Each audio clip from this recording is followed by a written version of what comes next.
Okay, so let's talk about a very important thing here. We will be talking about the risks to a da'i, risks to someone involved in dawah or an organization or a team involved in dawah. So whenever you do a different activity, the protection gear is always different. When you drive a car, usually you take a seat belt. You don't wear a helmet. But if you're riding a bike, you usually take a helmet, and so on and so forth. Protective gear when you are in a boat ride is different than a protective gear in a car.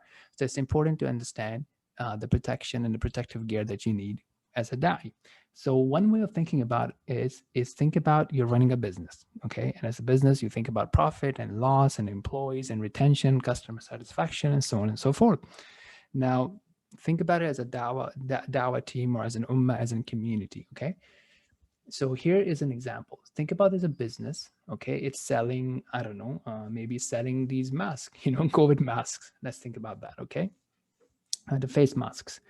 Now, what's happening is that you have a lot of sales, right? So every day it's selling like thousands of masks, okay?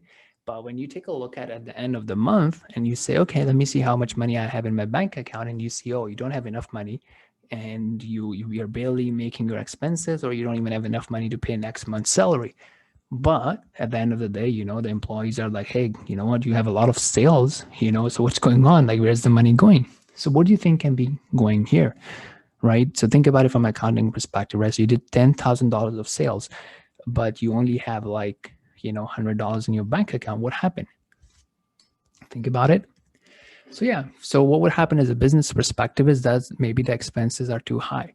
So the cost of you to, buy and sell a mask maybe is, let's say, $4.99. Okay. And then you're selling it for $5. And so you're only making like a cent per mask, for example. Right. So that is why you may not have enough cash. So now coming back to our example of a dawah team or a dawah organization, what is an expense? So from our perspective, what's happening as an ummah, as we are trying to get in more people into Islam and share the message of Islam and bring people close to Islam, one key expense is our du'ats themselves, right? So the volunteers, the community members who come into dawah. And what's happening is a lot of time they are losing their iman, or they are getting confused, or they are losing their ibadah. So that's something very important to think about, that we don't want our du'ats or our da'is to lose their iman at all, or to reduce it. So here are some challenges. So number one is sincerity, right? So obviously, if you're doing something not for the sake of Allah subhanahu wa ta'ala, such as the work of da'wah, what can happen is, first of all, there's no point. I mean, you're not going to get reward. And second thing, that is obviously it can affect your iman. It can go down. So some of the things that people start chasing in the, while seemingly doing da'wah, is their own popularity, right? How popular am I? How accepted am I? How much am I being invited? How are my videos doing? And so on and so forth.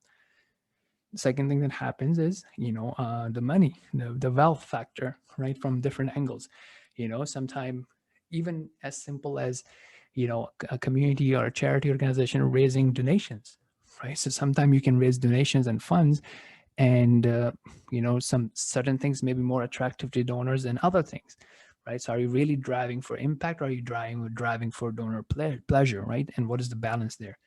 And obviously, something that has kicked in a lot is also the women and the fitna, and improper and inappropriate relationships, and so on and so forth. So that's some of the things that a da'i needs to protect himself or herself from. Okay, a measure of sincerity is also how consistent you are, right? So especially for a new Muslim work, this is a lot of independent work, self-driven work, self-disciplined work. It's not something that we're doing as a group. You're not going out and talking to new Muslims as a group, and you're not hanging out with celebrity. Usually there's no video, there's no camera.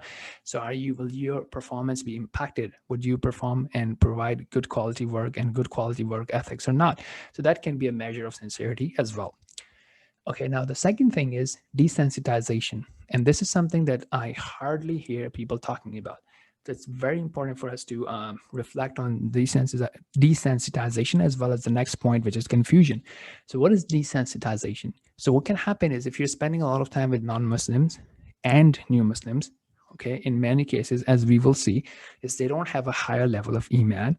Their practice, their commitment to the deen, the salah, the sunnah, the extra salah, the fasting, the extra fasting, halal and haram relationships, food, a lot of this thing would be different. and you would have to prioritize your dawah, and you would have to, you may not be talking about the, the harms and the evils of illegal, illegitimate relationships, right, or drinking or drugs or music and so on and so forth, because you're focusing your dawah in the order of priority.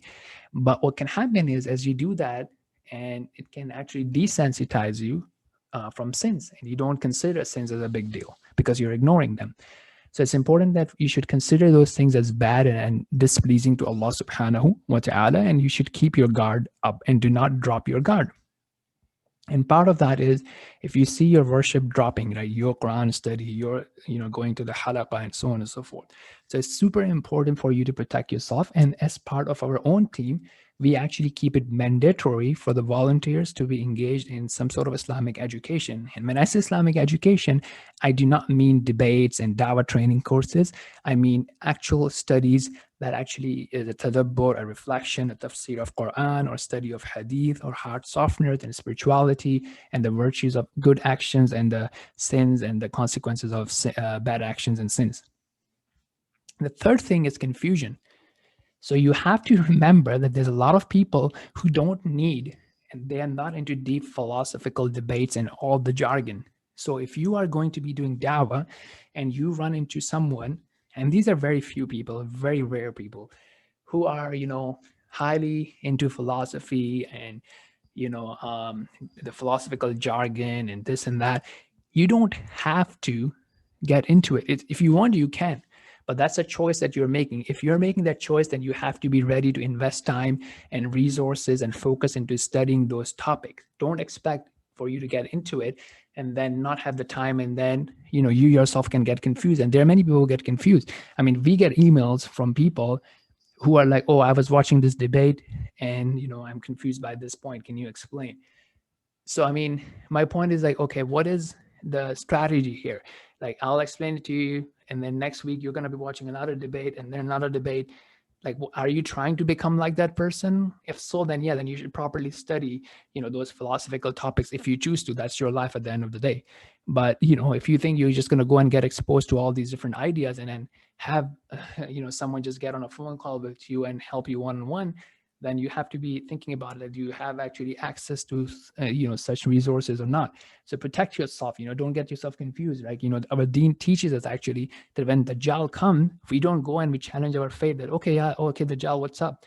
Show me what you can and confuse me. And I have a strong iman to, stick it up to you. No, like what happens is that, the Prophet of Allah sallallahu alaihi wasallam taught us to, to run away and not to put ourselves in a danger, in a fitna position, because we don't know how we will end up. Okay, so now I want to take a look at it from a different angle. Imagine that business we were talking about, right? That was selling COVID masks, face masks. So what happens? Now you realize that, okay, look, I have to have profits. So I've controlled my expenses. And now maybe it costs you $2 and you're still selling it for $5. You have a lot of sales, but still when you look at the end of the month, you realize that I don't have enough money. What is going on? All your expenses are in check. What can be going wrong? Think about it.